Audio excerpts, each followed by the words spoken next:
Hypertrophy basically तौर पे एक ऐसी एडेप्टेशन को कहते हैं जिसके अंदर साइज इसी ऑर्गन का बढ़ जाता है।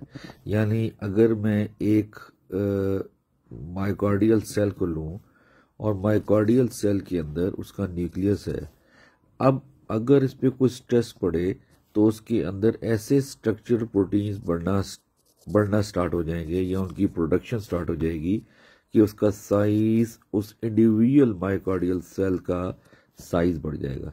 और इसका एक्चुअल मकसद क्या होता है कि उस ग्लैंड को या उस ऑर्गन को जिसमें हाइपरट्रॉफी हो रही है उसकी एफिशिएंसी को बढ़ा दिया जाए ताकि वो काम कर सके। कंपनसेटरी मैकेनिज्म है। इसमें याद रखने वाली बात है कि कोई न्यू सेल्स का इजाफा नहीं होता। मिसाल के तौर पे हम अभी आज बात कर लेते हैं अभी फिलहाल पैथोलॉजिकल हाइपरट्रॉफी की, और उसकी एक बेहतरीन एग्जांपल है हार्ट का मसल।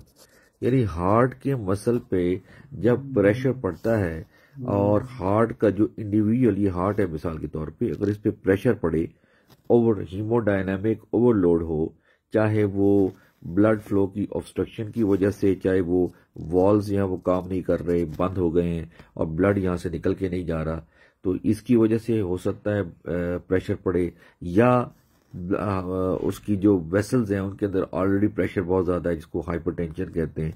किसी भी वजह से हार्ट पे अगर हीमोडायनेमिक स्ट्रेस पड़ रही है तो हार्ट पे जब स्ट्रेस पड़ती है तो उसके सेल्स इंक्रीज नहीं करते नंबर में, बल्कि उनके सेल्स का साइज बढ़ जाता है ताकि वो इस मैकेनिज्म को कंपनसेट कर सकें, इस स्ट्रेस को जो उन पे पड़ रही है हार्ट पे उसको वो कंपनसेट कर सकें और फंक्शन कॉम्प्रोमाइज ना करें। अब सवाल ये पैदा होता है कि हार्ट का मसल हाइपरट्रॉफी क्यों करता है, हाइपरप्लेजिया क्यों नहीं करता?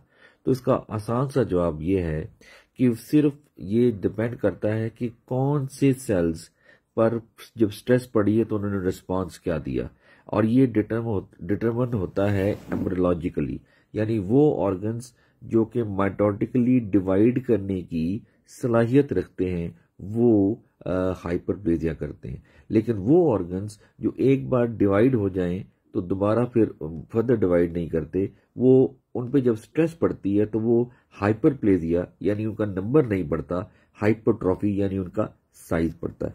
तो मिसाल के तौर पे एक ऑर्गन यहाँ पे हमने एक बनाया और उस ऑर्गन के अंदर 3 सेल्स पड़े हुए, जान लें कि ये जैसे एक कोई कार्डिक हार्ट का ऑर्गन है, उसका एक कट सेक्शन है जिसपे 3 मायोकार्डियल सेल्स पड़े हैं।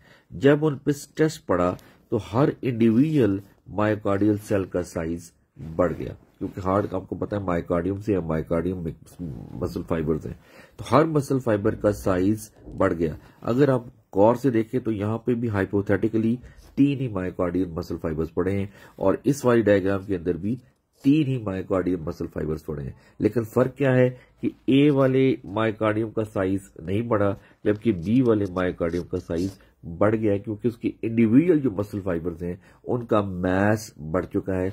जब उन पे स्ट्रेस पड़ी तो हर इंडिविजुअल मसल फाइबर ने अपने प्रोटीन्स बनाना शुरू कर दिए ताकि उनका जो फंक्शन है वो मजीद बेहतर हो सके। ठीक है, फंक्शन उनका बेहतर हो सके।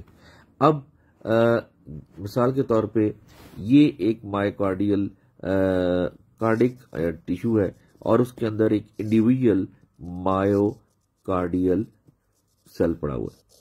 ठीक है, मायोकार्डियल सेल के अंदर जब स्ट्रेस पड़ी है तो उसने अपने न्यूक्लियस पे ऑर्डर दिया और न्यूक्लियस ने खास किस्म के मजीद प्रोटीन्स बनाना शुरू कर दी हैं। वो ऐसे प्रोटीन्स हैं जिनकी कॉन्ट्रैक्शन की पावर बहुत अच्छी है, कॉन्ट्रैक्ट करने की पावर बहुत अच्छी है, कॉन्ट्रैक्ट पावर उनकी अच्छी है। ये क्यों उसने ऐसे किया? क्योंकि जब हार्ट पे प्रेशर पड़ता है तो उसका असल काम क्या है? उसका असल काम है कि वो ब्लड को हार्ट से बॉडी तक पहुंचाए। मिसाल के तौर पे अगर एओर्टिक स्टेनोसिस हो गया, क्या हो गया?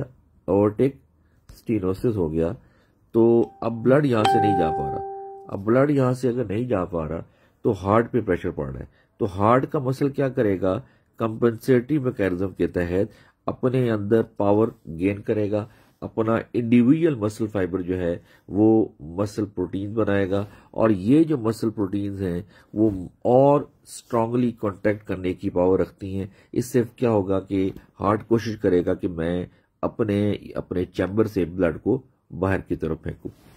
सो this is basically stress mechanism, और इसमें चाहे वो वेल्वुलर डिजीज हो, चाहे वो ब्लड वेसल्स के अंदर प्रेशर इतना ज्यादा हो जिसको हम हाइपरटेंशन कहते हैं, दोनों सूरत हाल में कार्डिक मसल पर ओवरलोड बढ़ जाता है। क्या बढ़ जाता है? ओवरलोड। हीमोडायनेमिक वर्कलोड बढ़ जाता है। जब हीमोडायनेमिक वर्कलोड बढ़ता है तो हार्ट अपना साइज को बढ़ाता कैसे है कि इसकी सिस्टमेटिक डायग्राम ये है कि जब स्ट्रेस पड़ती है, चाहे वो स्ट्रेस नॉर्मल किसी मसल फाइबर पे मैकेनिकल स्ट्रेस हो या मैकेनिकल रिसेप्टर्स को एक्टिवेट करे, चाहे वो ग्रोथ रिसेप्टर्स को एक्टिवेट करे, दोनों वजूहात से ट्रांसक्रिप्शन फैक्टर्स बनते हैं। और ये ट्रांसक्रिप्शन फैक्टर्स के दो ही काम हैं, एक कि वो ऐसे प्रोटीन्स को बनाए जो कि उसकी पावर को बेहतर बना सकें उस स्ट्रेस को सामना करने के लिए, और दूसरा वो मजीद ग्रोथ फैक्टर्स को रिलीज करे जो जाकर दोबारा से जाके उस कार्डिक मसल पर जाके लगें, उस ग्रोथ फैक्टर पर जाके लगें, ताकि एक विशियस सर्कल बन सके हाइपोट्रॉफी के लिए। सो this is basically the hypotrophy, जिसमें एक एग्जांपल देके मैं आपको बता रहा हूँ। पैथोलॉजिकल एग्जांपल इसकी कार्डिक हाइपोट्रॉफी है। वैसे फिजियोलॉजिकल अगर हाइपोट्रॉफी देखी जाए तो उसकी एग्जांपल आपको प्रेगनेंसी मिलती है, जिसमें बेसिकली तौर पे जो मायोमीट्रियम है वो उसका साइज बढ़ता है। सो दिस इज बेसिकली प्रेगनेंसी के अंदर आपको फिजियोलॉजिकल हाइपोट्रॉफी मिलती है। तो that is all about the hypotrophy. चाहे कोई भी वजह हो, mechanism it remains the same, कि चाहे वो मैकेनिकल रिसेप्टर्स हो, चाहे वो ग्रोथ फैक्टर्स के रिसेप्टर्स हों, दोनों की का जो एंड लाइन है, ये एंड पॉइंट है, वो वही है कि वो ट्रांसक्रिप्शन फैक्टर्स को एक्टिवेट करता है और इस तरीके से वो प्रोटीन की सिंथेसिस को बढ़ा देता है। So that is all about hypotrophy. Thank you.